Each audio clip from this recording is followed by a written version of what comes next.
for today's video ay ipapakita ko sa inyo kung paano ko in-achieve ang gandang pulbos at magic lipstick. I want you so bad.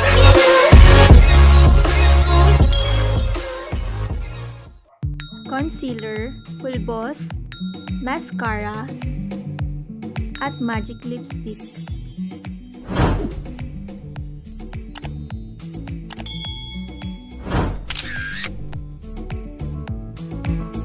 Una, maglagay muna tayo ng moisturizer or sunscreen sa ating muka upang maprotektahan pa rin natin ang ating skin laban sa mapanirang mga produktong inilalagay natin o sa init ng araw. Pangalawa, ang concealer. Ginagamit ng concealer sa pagtago ng ating dark spots, blemishes, at eye bags. Gumawa lang ng baliktad na triangle sa ilalim ng mga mata. Sa gilid ng mga ilong, sa noo, at sa ilalim ng lips. Lagyan din natin ng ating mga dark spots at blemishes. Gumagamit lamang ako ng aking daliri sa pag-apply nito sa aking muka. Ang ginagamit ko lamang na concealer ay ang Fit Me ng Maybelline.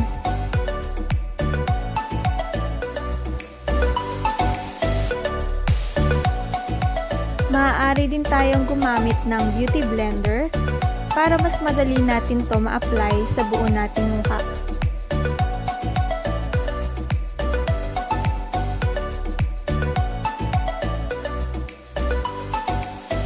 Huwag din natin kakalimutan na applyan ang ating leeg para kakulay ito ng ating mukha.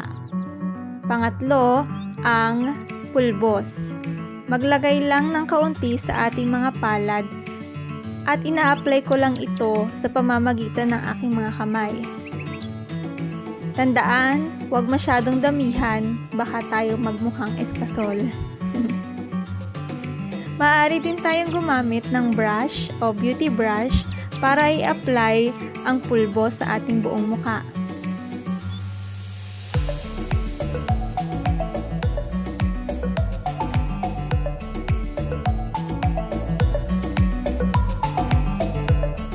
Sumunod ang mascara. Ito ang nagbibigay buhay sa aking mga mata. Tamang dami lamang ang inilalagay ko para sa aking mga eyelashes. Supershock Max Mascara ng Avon ang gamit ko ngayon. Hindi ko rin kinakalimutan na lagyan ang eyelashes ko sa ibabang bahagi ng aking mga mata.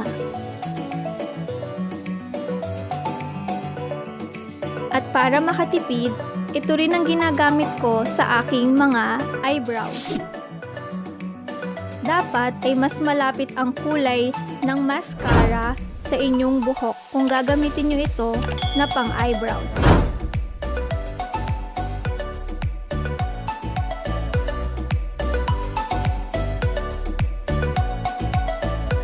O diba, tipid na, maganda pa.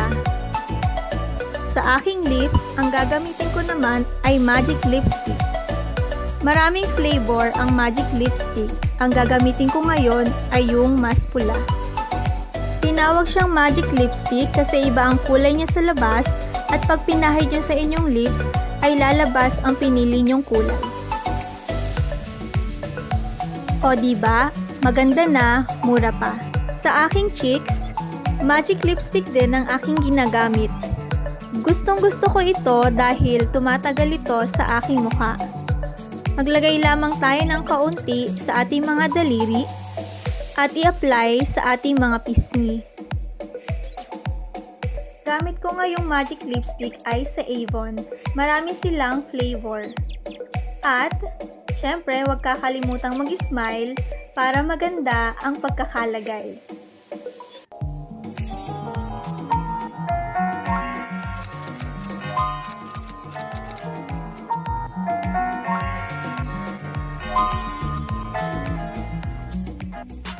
This is Jena Bombita. See you again on my next video. Bye-bye!